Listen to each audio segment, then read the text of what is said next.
قاعد اطبخ حاليا عود بايلين. عود هذا شريته مطحون وحطيته في الجدر، خمرته لمدة اسبوعين، نبلش حاليا شغلت النار عليه. وهذه الطبخة راح تكون خاصة جدا بطريقة جدا مميزة. قاعد احضر في المصنع صبح وليل، مهتم جدا في هذا الموضوع، لان هذا التقطير الخاص راح ينباع بس في الكويت. فاذا انت فاتك ما ترجع ابدا وتقول لي ترى انت يوم من الايام طبخت واعلنت عنه.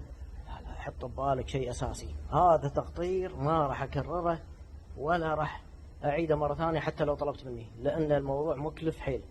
فانا حاب ان اساسا اللي راح يشتري مني ما يقول لي ترى مر علي، لا استحاله.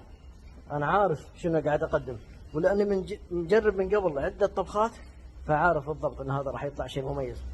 اهتمامي شديد في الحضور في المصنع ليل ونهار بس علشان الف الجدر عشان اوريك. تفضل شوف، قاعد يستفز العود الملاس، قاعد يستفز العود من داخل، وقاعد يخلي الدهن العود يطلع منه اكثر من السابق. وانا متامل خير جدا في هذا الموضوع على انه يطلع فعلا شيء مميز.